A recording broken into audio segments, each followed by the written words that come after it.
Wish I could sing, but I can't. Welcome to episode 46 of the Paddy and the Yank podcast. We're getting older every day, baby. Golder every day. All right, Paddy, how you doing today?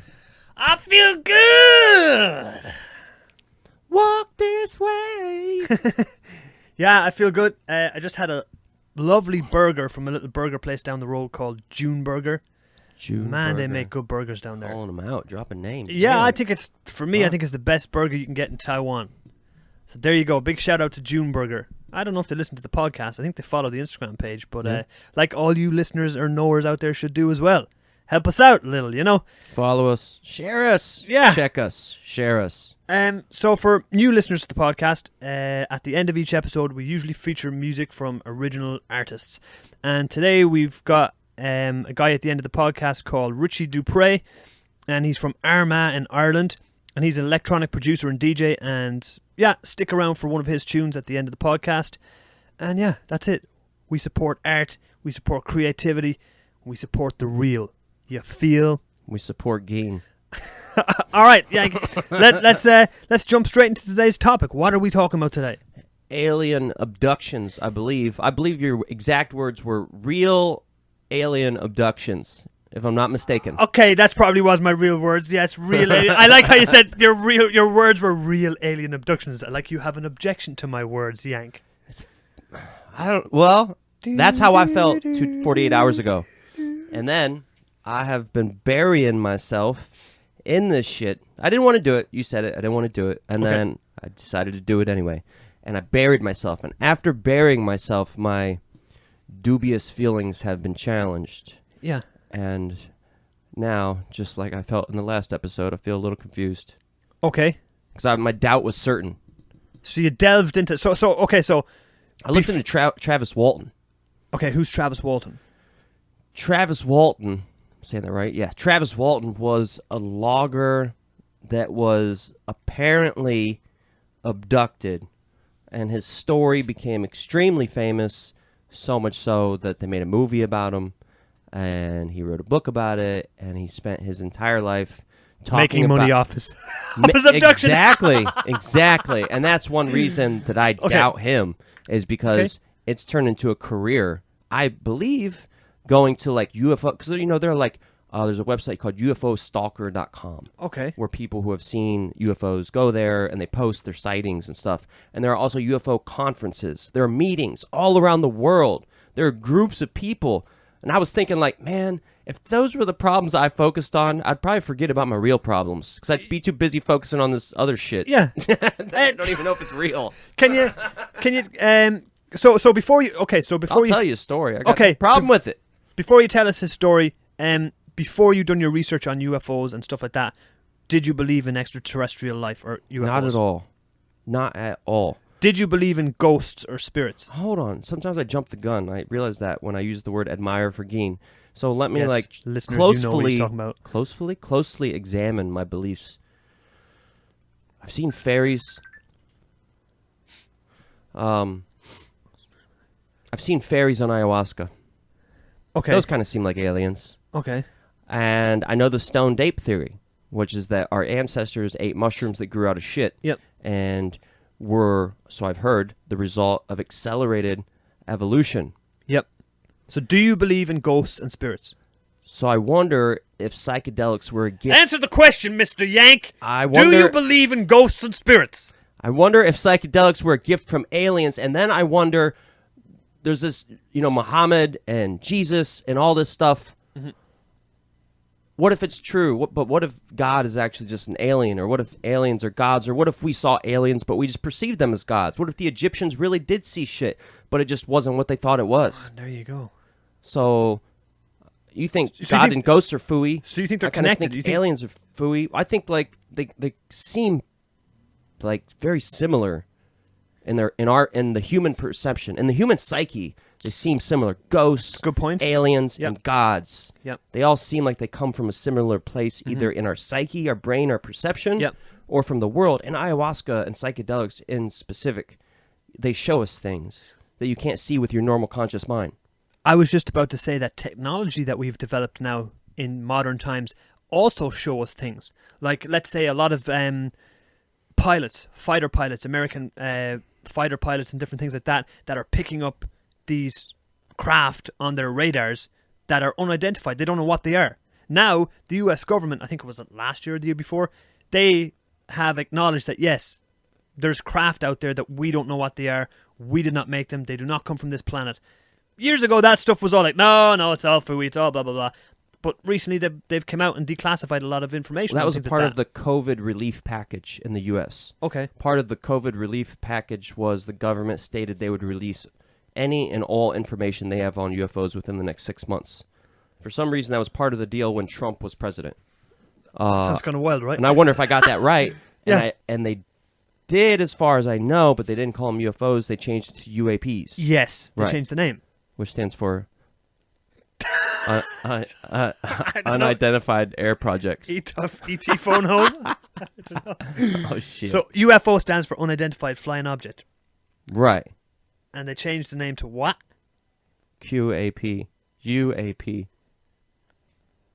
Unidentified Flying Object. That doesn't make sense. That's the UFO. Unidentified Aerial Phenomenon. So UFO, Unidentified Flying Object, has been changed to... Unidentified Aerial Phenomenon. Phenomenon meaning something unexplainable, right? A term that refers to things observed in the sky that cannot be identified as aircraft or other known phenomena. Okay. So instead of an object, it's a phenomenon. It's a phenomenon. Well, I guess that makes sense because an object is more concrete. You can pick up objects and put them down. Yeah. But a phenomenon is something we cannot understand. That's a funny word. Like the word, like magic. Yeah. It's kind of like a phenomenon. Well, okay. What's your take? We'll get into that story now about that guy you were talking about earlier in just a second, but that's fine. I wanted to ask you what your thoughts were. And let's say, okay, I've watched a couple of Joe Rogan podcasts. He's had everybody on there from Bob Lazar to highly decorated, I don't know, naval officers or Air Force officers that have went on his podcast and told their stories of what they've seen. They even have video of it on their radar. They call it, I think, the Tic Tac. And it's this little white thing, and it's moving across the screen. It's going up and down the screen. And Joe Rogan asked the guy, like, how fast would that thing have to be moving, to move that way on the radar? And he's just like, faster than anything we have. It just couldn't do that. Like, there's nothing we have in this planet that can do that they're aware of, or that they're letting on to us that they're aware of. Tic Tac is a frequently seen shape for Yes. UAPs, especially in military zones, right? I think they said that like Far out to UAPs sea. are being seen even more often, specifically in military zones. Or far out to sea is where they see where a lot of them are spotted. Far out in the middle of the ocean, where there's nothing. Huh. Some people say it's also associated with lightning strikes, and where there's more lightning strikes, there are more UFOs. Oh, that's pretty interesting. But I don't know if that's actually true. I don't know. I did some research on like the place with the most lightning strikes, and there's nothing about UFO sightings there. It's Lake Maracaibo, the lightning capital of the world. 297 strikes a year. A day. 297 days a year, not strikes. I think there's even more strikes. Man. The most lightning-prone country in the world is the Democratic Republic of Congo. But if you want a specific location, it'd be Lake Maracaibo in Venezuela. They get lightning storms 300 nights a year. Whoa. Oh, during one of these storms, which happens 297 days a year, lightning strikes this lake 28 times a minute. 28 times a 28 minute. times a minute. Each storm can last anywhere from 8 to 10 hours. This adds up to 1.2 million lightning bolts a year. Man, That's insane, your dude. chances of getting struck by lightning there is pretty dang high, I'd say. Yeah, they hold the Guinness World Record for the place with the highest concentration of lightning. And it's called the Lake of Fire. Where the bad folks go when they die, they don't go. That was a Nirvana song, which is a remake of a very old song that the Grateful Dead also covered as well. Really? Yep. Lake of Fire. Great tune. So people are saying that UFOs seem to be spotted where there's more lightning strikes. So that must be a hotbed and a hub for fucking UFO. That's what Travis Walton said. He said in the U.S. where he was, which was in... Okay, can you tell us the Travis Walton story, so? Yeah, he's from... All right, so basically this dude, Travis Walton, this was in 1973 on... Wait a second. I'm sorry. This was November 5th, 1975. Travis Walton and 6 other dudes were out cutting down trees. They got a contract with the Forest Service. After there's a lot of logging, they need to go and clear out the trees to help other trees grow better. Yeah. So they look for damaged and diseased trees, and they cut them down and then move them out of the area. Yeah. So they had a big contract. They were out there working, Travis Walton and 6 other fellas. One day, after a long day at work, they're leaving around sunset, shortly after sunset. That's right, the sun was down. And they're driving down. As they're driving down, they start to notice a glow to the right from behind the forest. A very, very, very bright white glow. One guy suggests maybe it's the sunset, right? It's like, can't be the sunset. The sun went down like 30 minutes ago. They keep driving. What the hell is that? What the hell is that? What the hell is that? They keep getting closer and closer and closer and closer until finally they stop their truck. And I think he said they were perhaps 30 feet from it. Don't quote me, but ish, Yeah. you know. They could see it relatively up close. And they could see that the light was coming from some sort of saucer, but it was pretty unclear exactly what the object was. Well, this Travis Walton dude was a dreamer and a risk taker. He always had huge fantasies in his head, big dreams, and a risk taker in general. So he immediately jumps out of the truck and runs up to this thing and is standing underneath it. And he's like, look, guys, look. And they're like, get back in the truck, get back in the truck. He's like, look, man, check it out, dude. And then suddenly the object, like shoots him with a beam of light, and he flies anywhere from 10 to 30 feet, hits the ground, appears to be dead. The boys are like freaking out, all start yelling at each other, what do we do, what do we do, what do we do, what do we do? And then the driver, Mike, who was also Travis's best friend, Travis was dating Mike's younger sister. So they were good friends. He likes him young, huh? Yeah. Might be a bit of a pervert, this guy. And actually, I think this part's pretty fucked up. Everybody in the truck, they leave. They just take off. They, like, gun it. And left him there. Yeah, they just take off speeding down these really dangerous roads that you usually have to drive very slowly down because these are logging roads. They're not even real roads. Yeah. They're driving down this hill, everybody's screaming. One of the guys was probably crying, although he denies it to this day. And they get down to a point, and they stop and kind of realize what the fuck just happened. Yeah. Like, they saw this crazy light. They stopped. Travis jumped out, ran up to the light. They saw him get shoot with light. They freak out, start crying, drive away. And so they stop, and they turn around, and they go back to get him. Yeah. But when they get back, he's gone. And the ship, object, whatever the fuck it was, the light, it's all totally gone. So the boys come down the mountain and go to a nearby cafe, restaurant, bar type typical place. Yep. And they go inside, and then they call the sheriff. Sheriff shows up, interrogates them, and finds out that Travis had got in a fight with one of the other lumberjacks earlier that day. Yeah. That dude had cut a tree, and the tree crashed into the ground right in front of Travis, almost hitting Travis. So they had some pretty serious beef going on. Yeah. So the next day, they send out a search party for Travis. They don't find him. They immediately start accusing the other 6 of murder, especially the one guy, because he had beef with Travis. And for the next, I believe it was 5 days. 5 days and 6 hours. When you say he had beef with him, you mean like he had like a beef Just casserole, like a beef patty, like a... Personality clash. Oh, I thought you said they had beef like the... Oh, never mind. Yeah. I'm on a different... Mike was like the leader of the group. Then there was like a religious guy. There was a bad guy. There was Travis the dreamer. They actually had pretty unique personalities, this little group of guys. So the sheriff doesn't really know what to do and calls a more decorated detective from a different city, and he comes in to help with the investigation. And immediately he's like, this is murder. This is murder. Those boys murdered Travis. He's buried up in those woods. We're going to go up there and we're going to find him. And they start searching the woods first thing next morning, all day, every day. And the sheriffs keep interrogating these 6 boys, trying to get to the bottom of it. Yep. Then they finally say, we want you to take a polygraph test. We want to tie you up to the lie detector machine. Yep. So they call the best guy in the state with the lie detector machines and hook the boys up. All the boys actually passed, except for one dude, the crazy guy. His test came up inconclusive. Now, did they tell the police that they seen a craft and it had taken him, or did they tell this to the police? I guess they did. Good question. I guess I kind of skipped over that.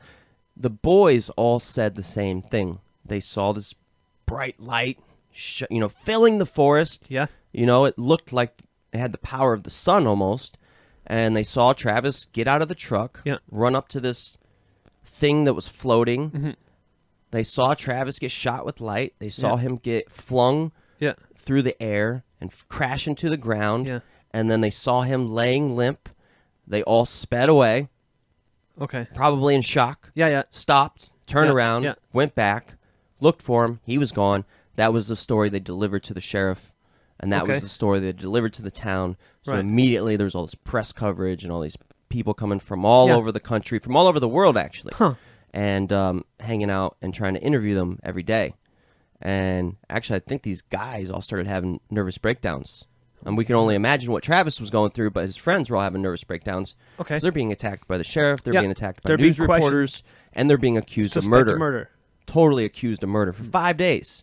On the 5th day, late at night, Mike, his best friend and the leader of the group, receives a phone call. In the movie, they say it's a collect call. But when I heard the interview with Travis, he didn't really specify whether it was a collect call or not. Okay. Yeah. There were some pretty big differences. The movie is called A Fire in the Sky. It's wonderful. I watched it as a child, and it stood the test of time. Because I rewatched it last night, and it was fucking excellent. Really? It's still good. So the movie's called A Fire in the Sky. Fire in the Sky. I may have seen it when I was younger. One of the first big UFO movies. I remember my dad showed it to me. Okay. Came out in 1993. Yeah. So, Travis is gone for 5 days. Suddenly, Mike receives a phone call saying it's Travis. Travis is like, I'm in a phone booth by a gas station. Mike gets Travis's big brother, and his big brother, these whole 5 days, his big brother's pissed. Yeah. His big brother is also accusing the guys of killing him. So his big brother thinks they killed him. The sheriff thinks he killed him. They killed him. The city, everybody thinks these boys killed Travis because somebody doesn't just go up to the forest and disappear. Yeah. But then at the same time, they also can't find the body. Or no evidence of foul play. Exactly. So suddenly he receives a phone call, and everybody gets in the truck, and they drive out looking for Travis. Eventually, they do find him in a phone booth, like sleeping, like blacked out. Yeah. Yeah. So they take him back home and slowly start to like nurse him back to life.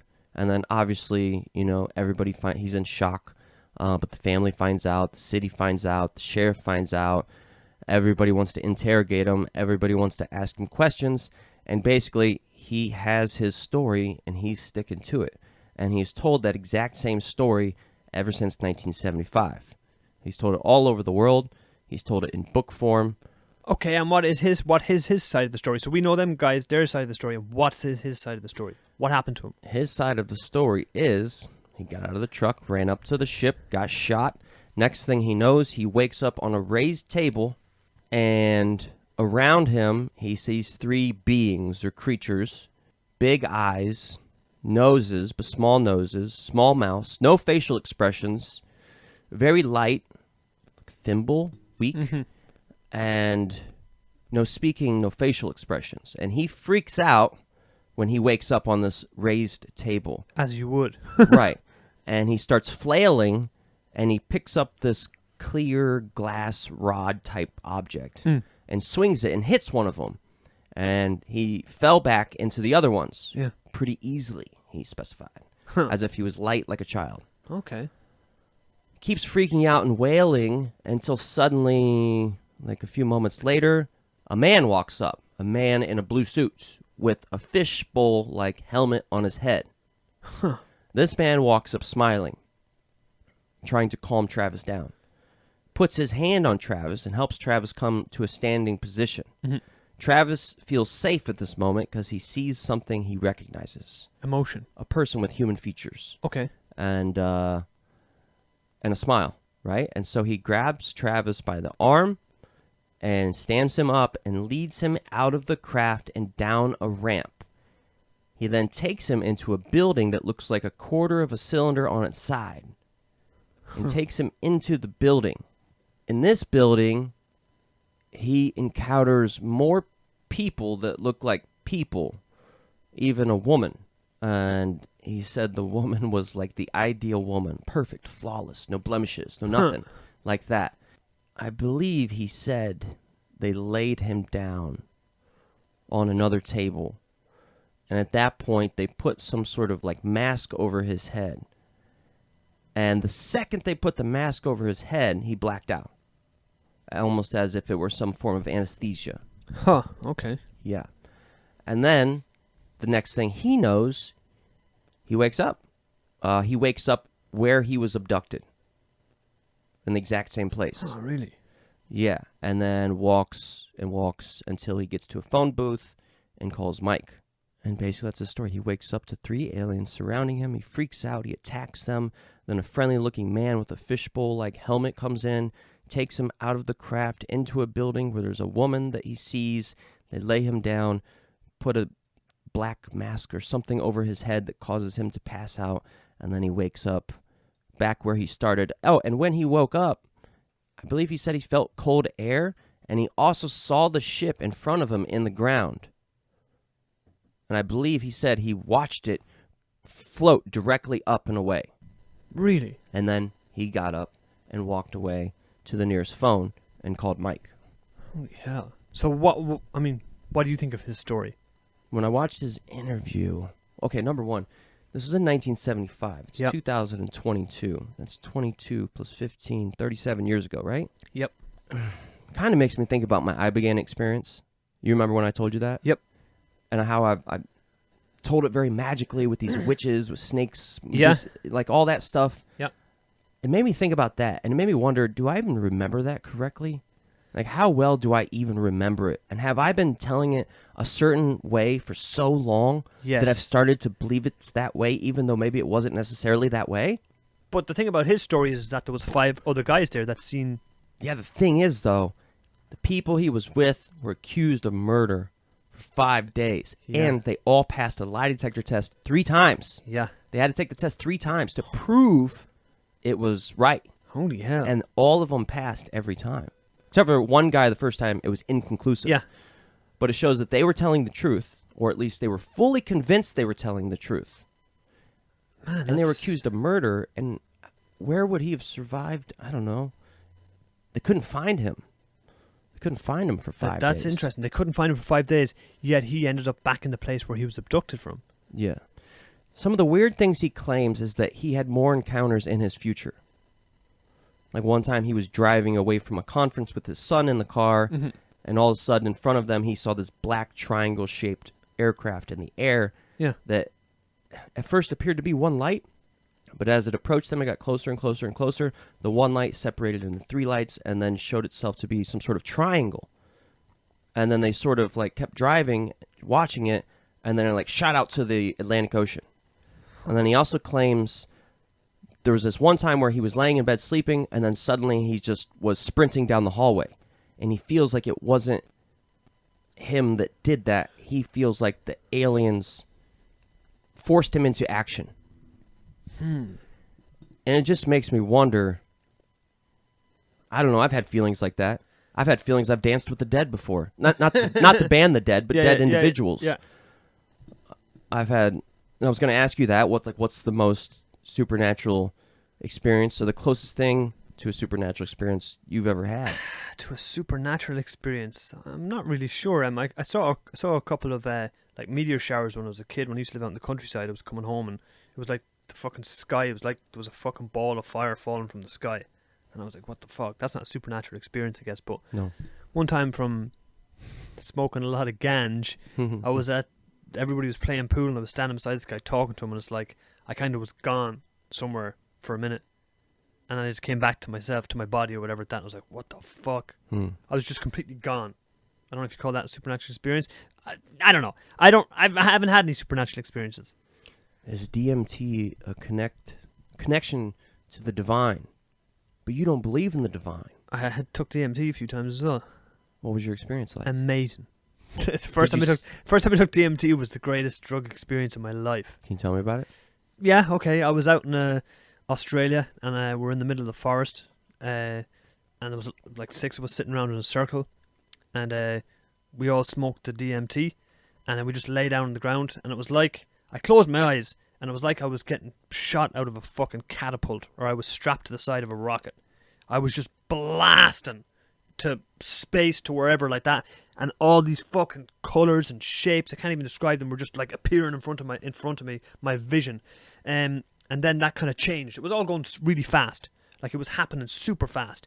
And then I was out in the desert, and I was like moving through the desert really, really fast, and I was kind of like observing, and there was the sphinxes. There was like sphinxes everywhere. You know, like the Sphinx in Egypt? Yeah. They were everywhere around me. And then I think when I came out of that, then I was in the tunnel again, and I ended up coming out to a light, and then I kind of opened my eyes, and it was just like nobody was talking. Everybody that done the DMT was lying on the ground, and every so often I would just hear, oh fuck, like that, and I was feeling or thinking the same, and like my body was tensed, like completely tensed, like I was strapped to a rocket ship. And the thing was, when I came to or came out of it, I sat up, and a few of the lads were still on the ground. I was just looking at them, and one other guy then sat up, and he just looked at me, and we didn't say anything. Another guy sat up, he didn't say anything. We just sat there, and then when everybody had sat up and finished their tripping, a few people were just like, "Fuck!" Somebody just broke the ice and was like, "Fucking hell." And everyone was like, I know, gee, fuck. And I was sitting there listening to them, and one guy was like, oh man, I seen the pyramids. And someone goes, I seen the pyramids too. And I was like, whoa.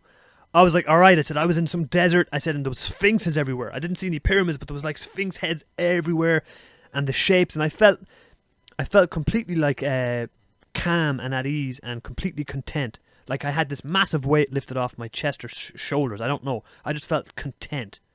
Really content. It was brilliant. It was really, really good. Mm-hmm. That was my first ever time doing DMT. Yeah. But the visuals were insane, and how intense the trip was. It was very short. I think it was 10 minutes long, maybe less. I don't even know how long, but it was very short. But it was extremely intense. Have you ever seen entities on it? Not that. No, I've never had anyone like, when I've been tripping on that, like talking to me, like an entity talk to me or anything like that. I've never felt that or had that, no. Not that I can remember, no. I've had, this is on ayahuasca, where you take DMT plus the MAOI inhibitors, so it allows you to get 100% of the DMT. Yeah. And I've seen elves and fairies, 100%, speaking to me through telepathy. That's mad. It's very mad. But I've heard other people say stuff like that they've, even Mike Tyson, I think, said that he had entities. It's very common. To him. It's very common. And would those be considered aliens? Aliens in your brain, aliens of your mind, aliens maybe. In your brain. if they were like bugs, Yeah. that get like in your brain. Aliens of your mind. I don't know. I don't know how to explain it. Who knows how to explain They're that kind of stuff? They're definitely like real, and they're definitely like here. And when you're on the drug, it's like, damn, they're always here. I can just only see them when I'm on this. It's like that door is always locked until I have the key to open that door, right? Yeah, you know what I mean? It's like they're here even now, but they're in our subconscious, so we can't see them. But they're affecting us. Well, here's something interesting, right? I was listening to I don't know who the hell it was, something about quantum mechanics recently, or quantum physics, and then maybe it was Blind Boy's podcast, and he was saying that, if you think about this, he goes, back in the 11th century, I think it was, or the 12th century, every drawing or every depiction that we ever done was in 2D. It was a flat surface, 2D surface. So our representation of the world was always done in 2D until I think it was like architecture started. They started building certain things, and then people started drawing certain things. It's like, whoa, now we're drawing in 3D, and now everybody's seeing things in 3D. They're seeing like our interpretation of the world that we put down is in 3D, whereas the brain before that couldn't comprehend that. It could only comprehend 2D on paper or on wall or whatever like that. It only produced 2D. Only comprehend that. The brain couldn't. It's like having an iPhone now. Back in the day, no one could comprehend having something that could have so much power as an iPhone. It's not normal to your brain. So somebody was saying, like, this physicist, I think it was saying that, like, the fourth dimension, or whatever the hell it is, like, we can't yet, our brains can't yet comprehend that, but it exists. We just can't. It's like the 2D, 3D thing. Someday maybe it'll be like just me and you trying to comprehend the things Elon Musk knows. I mean, yeah, or just I've heard he's an alien. These quantum physicists and people like that. It's like my brain begins to implode when I think about stuff like that. I remember we did a podcast before, and you were like, "I'm confused already." Yeah, all I told you was the topic. That's it. So when it comes to look, bottom line, I think when it comes to, I've always had a fascination with this stuff since I was a kid. There used to be a magazine that used to come out when I was younger. And I used to go into like the local, we used to call them the paper shop.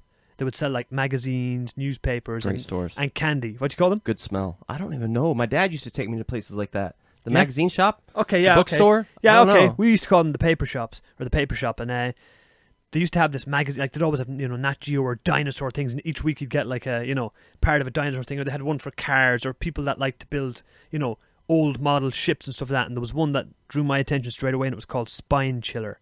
And the Spine Chiller magazine collection, I still have the Spine Chiller magazine collection at my home in Ireland since I've been a kid in a binder that Spine Chiller gave you. You're talking about early 90s here. And the Spine Chiller magazine was all different mysteries and stories from around the world, like the Bermuda Triangle, Oh, cool. like those rocks that used to move in the desert. So it had all these things, and like this was the internet before we had the internet, right? I would get these magazines, and it's like next week they're going to be talking about Bigfoot and the Yeti, like do they exist? And researchers you're like, oh my god, I can't wait to read that magazine. So this always fueled my imagination. I have a good imagination, and it's fueled from things like that, watching movies as a kid, and also having access to magazines like this, which I think are great. You know what I mean? So The Bermuda Triangle, that's like undisputable, right? the Bermuda Triangle, there's a show on TV now called, I think it's called Drain the Oceans. It's really, really good. And they use sonar technology or whatever's like that, radar, ground penetrating radar technology or something like that, to map out all different parts of the oceans. And what they can do then is they can drain the ocean, and they can see exactly what's there. They've found tons of wrecks now and stuff in the Bermuda Triangle from using this technology to drain the ocean on a computer digitally and see what's there. They've done it with old wrecks that have gold on it. They different drain stuff. the ocean digitally, not physically. Yes, but it's what they're seeing is exactly what's on that ocean floor, because it's all mapped out by these radars that they use. It's the show is really good, but they've done the Bermuda Triangle, and I can't remember what their conclusion was about that. But when I was a kid, I believed all that. It was like, It must have something to do with like tectonic plates.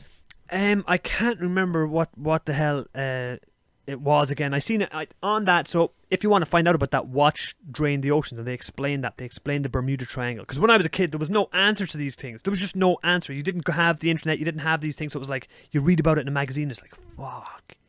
Like whatever I'm reading here is it? Like, do you know what I mean? Mm-hmm. But Spine Chiller magazine, for anybody out there that's interested, that's a really cool. I might have heard magazine. of it. I'm not sure. Yeah, I still have it at home. But so I always thought, aliens were real, and I even believed in ghosts at a young age. Of course, until I got a bit older, and I was like, okay, I'm open-minded to both ideas. To be honest with you, I am. Like, I'm not scared of like ghosts or anything shit like that. Like, because I'm just like, whatever. Like, how many people have ghosts ever killed? But I'm also not like ghosts are definitely real or definitely whatever. I don't know. Who does know? So with aliens, I always thought, look at the size of the universe, and like the different galaxies that are out there. Like there's the stars, the planets. It just goes on for your brain can't even comprehend the size of all this. And you're telling me that our little planet is the only planet that has life or can sustain life? There's actually something called the Drake equation that was proposed by a branch of the government, and it's the estimation of the possible number of planets. And they looked at how many stars potentially have planets. And due to the amount of stars that exist, they can say with a virtual certainty that every star has up to 12 planets. There you go. So the possibility that there's other life is like, it's huge. Yeah. It's huge. Plus, a lot of these things, like the Tic Tacs now, that a lot of these U.S. Army people or naval people are picking up on their radars and different things like that. We have the technology now to see stuff like that. Years ago, they wouldn't have had that technology, And back then, when people, like what you said something before, you're only crazy until you're proven right. Is that what you said before? Did I say that? You said something like that. I don't know. If you Doesn't didn't, sound like something I said. Okay, well, if you didn't say that, I'm claiming. I feel that like I heard somebody say that too, but it wasn't me. You're only crazy until you're proven right. Yeah, I don't think that was me, but I think maybe it was like Joe Rogan or something. Oh, okay. Well, that makes a lot of sense. Like, and it's like Elon Musk. Everybody thought he was crazy, right? Some people still do. Yeah. But look at him. Like I said to you, if you told somebody back in the 1920s you're going to have this little device in your hand in the future that you can see anyone in the world from and get answers, and it'll have maps and it'll have all this, they're like, Send him to the wacko house there, Jim boy. You know what I mean? Lock him up and throw away the key. Or even Bluetooth headphones. We'll go back to that again if you proposed that in the 1920s. There you go. Oh, yeah. You know, our technology has taken us in crazy places, and it's like... so when we were thinking about this UFO phenomenon, I wanted to know, does Ireland have any UFO sightings? It's something I've never checked up. I've never even thought about. I always just think about America. Like, I was in America there once, and we were driving through, was it Arizona or New Mexico? And on the side of the road sign had a cow and then a UFO above the cow. Well, Arizona on is the where, road sign. Arizona's where Travis Walton was. Yeah. Oh, there you go. We weren't that far. I think it was called Snowflake, Arizona. Okay, cool. We weren't that far as I know from Area 51. Which is where... Area 51's in Arizona? That's in New Mexico. Yeah, we were in Roswell, New Mexico. Yeah, yes, we weren't... So in Arizona, Travis Walton saw a spaceship. Yes. And right next to Arizona is New Mexico, where Roswell is. Yes, and Roswell is where, supposedly, I think back in the 1960s, alien spacecraft crashed, and the American government took it in, and they examined it. And I know, I've seen Independence Day. Supposedly there was creatures on it and all this kind of stuff. But also something that's famous about Roswell or Area 51 or something like that is the guy Bob Lazar. You know Bob Lazar? Phooey. Okay, so I'll give you a little bit of a thing about Bob Lazar, and then you can give me your opinion. Because again, I'm open to, like, maybe it's real, maybe it's not real. I don't know.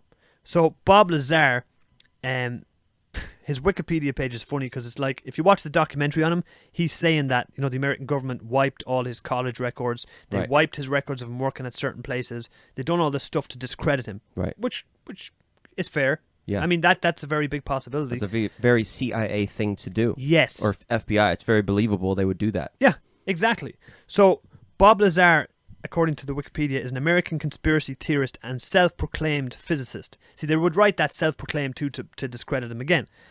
Who claims he was hired in the 1980s to reverse engineer extraterrestrial technology. This work supposedly occurred at a secret site called S4, a subsidiary installation allegedly located several kilometers south of the United States Air Force facility, popularly known as Area 51. Now, with Bob Lazar, what he said that he was drafted in to Area 51 to reverse engineer a spacecraft. Right. They brought him in there, and let's say he seen this spacecraft in this area, and his job was to figure out how the fuck does this thing work. Undo it, yeah. So basically taking the engine of a car apart, right, and then figuring out how do you put this thing back together? How does it work? What's the mechanics of it? And according to him, he said that this craft didn't have any propulsion. It didn't have anything like, it wasn't run off an engine like gasoline or diesel, you know what I mean, or jet fuel. It didn't have something that propelled it forward that they could find out. He said that it bent gravity. It bent gravity around itself to be able to move, and that's why they can move so fast.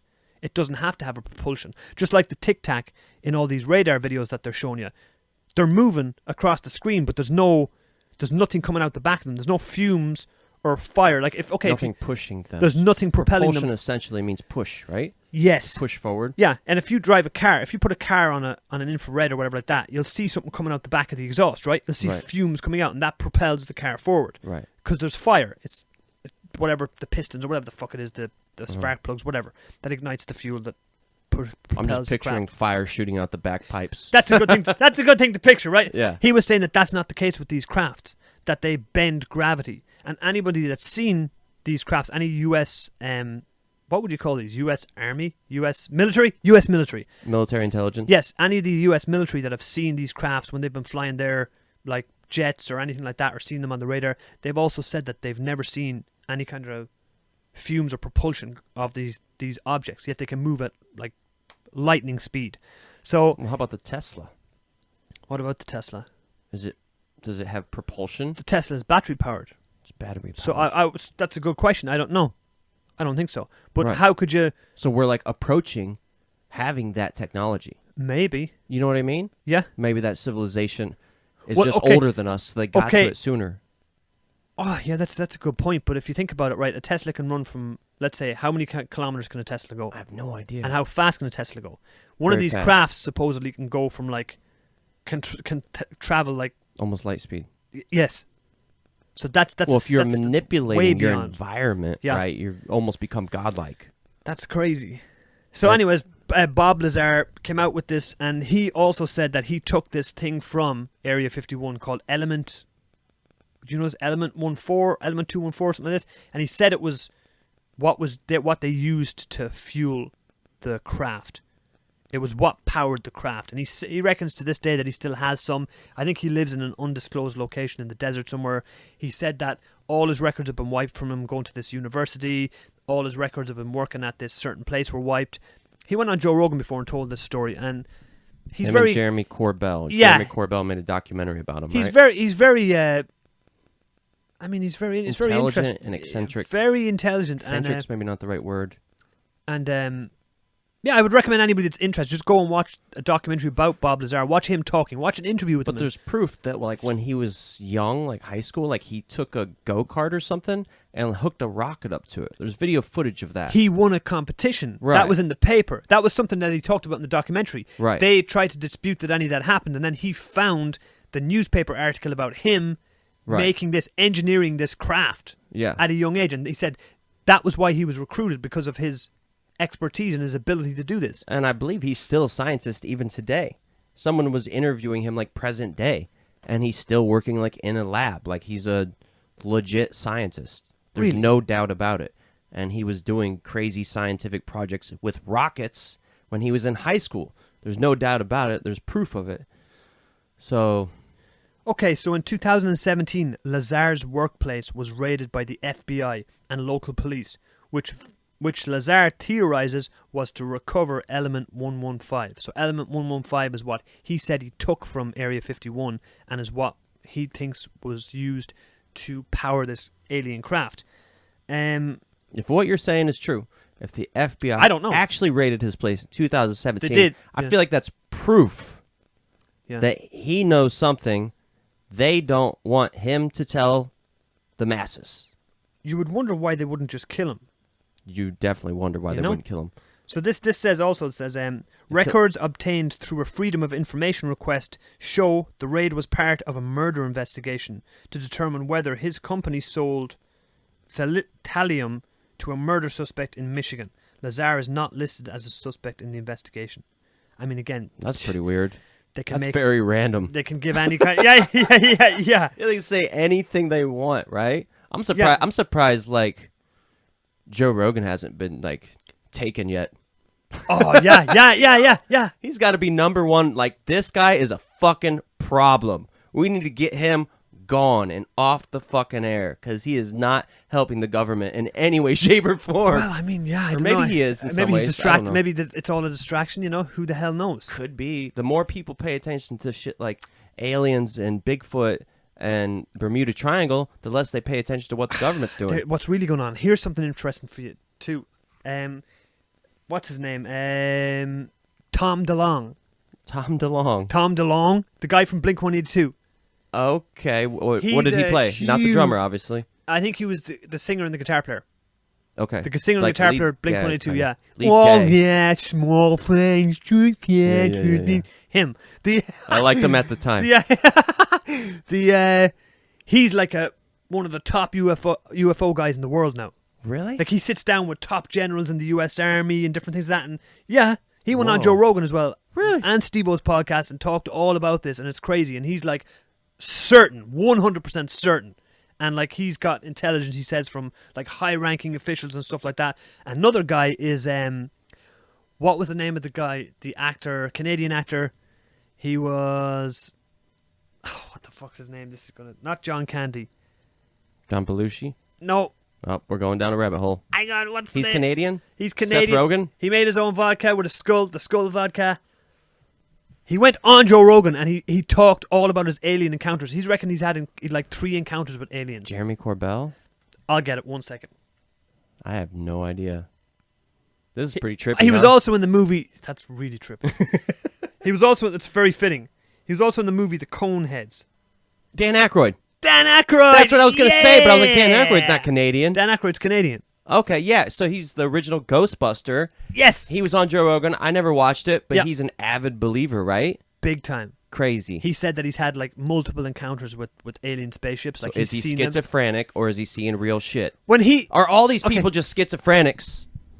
Or I mean, it's like, look, like when people have a passion for something and they believe in something, their belief in it and their drive is their passion.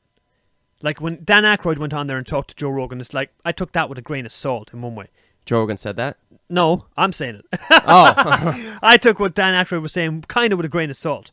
You know what I mean? He read a few books and he's seen a few ships and all this kind of stuff like that. And he's always had a fascination. Sometimes if you want to believe in something, Right. it can exist in your mind. Totally. You know what I mean? Even outside of your mind. Yeah. If you obsess with something and you obsess with it and you think about it all day, every day, and you Yeah. start looking for it, that is called the law of attraction. Whether you believe in it or not, that is something I do believe in. Okay. Like, not always for your benefit, not like, oh, I'm going to think about a suitcase of money and it's going to show up. Yeah. But like, if you think about something enough, you'll almost create it in your imagination to the point, like if you see a girl or something and you can't get it out of your mind, and then you maybe think you see her a couple times, it's because it's in your mind, you know? It's dictating your perception of the real world. There you go. So people like that sometimes that are, I mean, okay, They're looking for it, right? the bottom line of this podcast, I guess, is to, like, do I believe in aliens or extraterrestrial life? Absolutely, 100%, yeah. I believe in elves and fairies. Define an elf and a fairy. Oh, nice one. They live in between the fabrics of reality. Okay. And they're always present, omnipresent. I'm not trying to be crazy spiritual right now, but I feel like really, like this space in front of me Yeah. could be separated Yeah. and could be looked inside. Almost the way you were talking about gravity and the spaceship, how Yeah. it's not propulsion. They actually separate gravity and travel in between gravity, right? Yeah. So it's almost like this area around me, there's two realities right here. There's one reality behind the reality I see, and behind the reality I see are other beings living. This is like the different dimensions. What they say, like, you know, the fourth dimension. I have a friend at home who tried to explain that to me before. You and he was doing a imploded. very good job. Yeah, my brain, I got a head. He did I a got very a headache. good job. Yeah, he like I was understanding what he was saying. It was making so much sense, but my brain, the other part of my brain then was going like, what the hell? This is so out there that it's like, but I grasped in the moment what he was saying, and that's what made my brain almost implode. But UFO phenomenon is huge. So, yeah, when I was researching this, I was like, okay, I read about Barney and Betty Hill, right? Barney and Betty Hill were, let's say they were kind of one of the first, let's say, people to come out publicly and be like, hey, we got abducted by aliens or we seen aliens or whatever like that. And Barney and Betty Hill were an American couple who claimed they were abducted by extraterrestrials in a rural portion of the state of New Hampshire from September 19th to 20th, 1961. This was One the day. first, yeah, this was the first widely publicized report of an alien abduction in the United States. So basically it said they were driving their car home, this kind of alien spaceship flew overhead, and they were watching it for ages, and they drove through this quiet part of the mountains, and I think the husband might have got out of the car, and he got back into the car. And you see how bad I am at telling stories when I don't really know them? Yeah. They were. This is funny. It says when they came out of it, they felt dirty. Their watches had stopped working. Their shoes were scuffed. Betty's dress was ripped. And this is the part that stuck out to me just now. Yeah. There were 2 hours of the drive where neither one of them had any memory. With the help of a psychiatrist, the quiet couple revealed a startling story. Gray beings with large eyes had walked them into a metallic disc as wide as her house was long. Once inside, the beings examined the couple and erased their memories.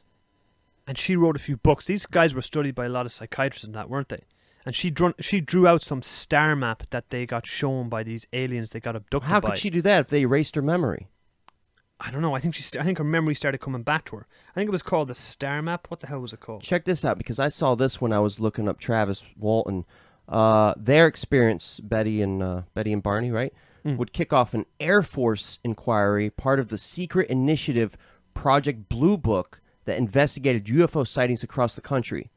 This incident would also become the first ever widely publicized alien abduction account and shape how stories like it were told and understood. When I was listening to Travis Walton, he also mentioned Project Blue Book, and that stuck out to me. I think I already mentioned it earlier, right? Yeah. It was something from military intelligence. Their story is they were just driving, right? Yeah. And then all of a sudden they just come to, and her dress is fucked up. But They're they'd watching seen the craft. They saw it, but they don't remember it. Well, she said she did, yeah. It was right in front of her. Like, her memories, she started dreaming. She had 5 days of vivid dreams after this. She had 5 days of vivid dreams. That sounds like ayahuasca or something. Yeah. 5 days of vivid dreams, and everything started coming back to her that she'd experienced or she thinks she'd experienced while being abducted by these aliens.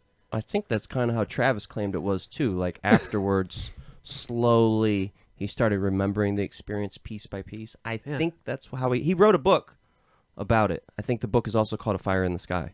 Yeah. Are you working for Travis? Sounds like I really tried to get to know him. Still don't know if I want to believe him or not. If I do believe him or not. So Project Blue Book is the longest running of the U.S. government's official inquiries into UFO sightings, compiling reports. compiling reports. Compiling retards on compiling reports on more than 12,000 sightings or related events from 1952 to its dismantling in 1969. So it was dismantled at one point in time. So I don't know. The government blatantly created something to look into it. They know. In 1969 they closed it, but they didn't really close it, right? They renamed it or whatever the hell. Like once I reckon, right? Once you become president of America, do you get brought into a room and told, here's what's real, here's what's not? Like, here's what we know on UFOs, for sure. Does that happen? Do you think? Like, when you become president of America, do you get brought in and do you get briefed? No. You don't get briefed on all the shit that's really happening? No, because eventually you're going to leave the White House. And they don't want to give you that information because they can't ungive it to you when you leave. Okay, I guess Unless they have the same alien technology that was used on Benny and Barney Hill, where they can erase your memory. Obviously, we see where Men in Black got their fucking idea from. There you go. Yeah. Wow, this is the first UFO sighting was in June 1947, right after World War II, when civilian pilot and businessman Kenneth Arnold reported seeing 9 objects growing bright blue-white, flying in a V formation at speeds of up to 1,700 miles per hour in the skies over Washington's Mount Rainier. Yeah, and that was like the first ever reported sighting in the U.S. Back in the 40s. For 1947. Huh. So when I was doing the little bit of research that I'd done for this episode, I was curious to know if there was any Irish sightings or reports of UFOs. And as it turns out, there is. And as it turns out, there's a bit of a hotspot for this. No shit. Yeah, so it seems like, okay, New Mexico and Arizona is a hotspot in America. But Benny and Barney Hill was in New Hampshire, right? New Hampshire? Oh, okay. Which is in the north. Okay, well, that's completely off then. So, Irish authorities are investigating UFOs reported by 3 commercial pilots on a single night. Irish authorities are investigating unidentified flying objects reported by multiple commercial pilots in the skies in November 9th. I think this was 2018. Whoa. Super recent. Yeah. Several pilots called air traffic control in Western Ireland to inquire about what one called a very bright light travelling at a very high speed, according to a recording published by the aviation website. It was moving so fast, said the pilot of a British Airways flight from Montreal to London. It came up on our left-hand side and then rapidly veered to the north. It was a very bright light that disappeared at very, very high speed. There is nothing showing on either primary or secondary radar, air traffic control said. So he radioed air traffic control and said, what the fuck is that? Like, what's that thing flying up on our left side? And then it just, boom, it's gone over this side. And air traffic control was picking up nothing on the radar. Wow. So it wasn't appearing on the radar. Wow. And they said there was no military exercises happening in the area at the time. Another pilot from a Virgin plane then chirped in on the radio as well and said he suggested it could be a meteor or another object making some kind of re-entry. He reported multiple objects following the same sort of trajectory, very bright from where we were. He had seen 2 bright lights that seemed to bank over to the right and climb away at speed, at least from their perspective. So, I mean, that's not a meteor, because a meteor would be falling down, wouldn't it? Yeah, there was somebody else that was like working for the Air Force, and they talked about a ship that came over or something was kind of hovering above, and people were like, maybe it was just a meteor. But, like, meteors don't hover, right? Exactly. They crash into the Earth. Yeah, exactly, yeah. And then the third pilot said, I'm glad it wasn't just me that seen that, or that actually reported it or had a thing on it. But then there was this other report, and it's like, this starts with aliens in bedroom. UFO sightings on the rise in Northern Ireland. Police received 8 unexplained sightings in 2021, including white lights and strange images caught on CCTV. So, from mysterious discs over Slemish Mountain in County Antrim, which is in the north, to strange images spotted on CCTV, unexplained sightings increased in Northern Ireland again last year. Police received 8 sightings in Northern Ireland during 2021, an increase from 6 such reports in 2020 and 4 reports in 2019. These included a report of a spaceship and flashing lights in the Downpatrick area on the 17th of January. In May, police received 2 sighting reports, one of white lights after a helicopter in the area, and an odd disc seen in the sky in the Slemish area. But that's fucking whatever. In July, there was a report of strange images on CCTV in a house in the Newtown Abbey area, and a dome-shaped object with 8 lights in the sky reported in the Sandfield area. They don't go into detail in this, which is just they're pretty brief. So disappointing, this next bit. In September, a report was received in the Lisbon area of aliens in bedroom, while in October a detained patient reported having been abducted by aliens. The final report of the year was of unusual bright lights in the sky. UFO sighting reports on the Police Service of Northern Ireland database include unidentified flying objects, unidentified aerial phenomena, lights in the sky, and aliens and extraterrestrials. A PSNI spokesperson said no investigations had been carried out in relation to these instances. Of course there weren't! It's fucking Ireland! You know what I mean? So yeah, so Northern Ireland seems to be... Well, let's assume aliens are real. Yeah. I guarantee that would be the best sex you could ever have. Because if aliens exist, we assume that the reason they're able to exist is because they've been around for much longer than us. So their technology is much more advanced. They do not need propulsion. They can control gravity. You know what I mean? And they don't need to communicate using words. They communicate using telepathy, much like the elves and fairies I've seen on ayahuasca. Yeah. And they don't even, according to Travis, have the need for facial expressions because there's such a strong connection. So imagine having sex with one of these things. It'd probably be amazing. I haven't prior, but now... I can tell you one indisputable fact. Either ghosts are aliens or aliens are ghosts. Well, you know what? That is a great way to end this podcast, Yank. All right. So let's leave it at that. See you guys next time. Yeah, if anybody has an opinion, if anybody has opinions on that, let us know. Like, what do you think? Do you believe in aliens? Have you got any stories? Oh, you know what we'd love to hear? Write in or email us in Paddy and the Yank podcast@gmail.com and tell us if you've ever had an experience, like you've ever seen a UFO, you know someone that's seen one, and tell us your story. We'd love to hear it and read it out. And what do you think about my opinion? The ghosts, gods, aliens, elves, and fairies are all the same thing, or perhaps from the same realm? There you go. Let us know what you think. Don't forget to like the podcast, subscribe. Please follow the Instagram. If you have a nervous breakdown, message us on Facebook or Instagram. We will be there for you. All right, and today we're going to leave you with a song, with a tune from a guy called Richie Duprey, and he's from, I think he's from Antrim, Northern Ireland, where we were just talking about. Dope. Yeah, and this song is called Meditative Flow. Ooh. All right. Oh. Enjoy.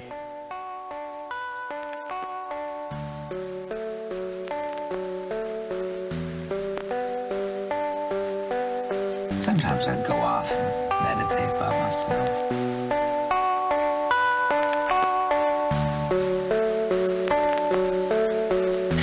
And sometimes I would meditate with him.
all about living now.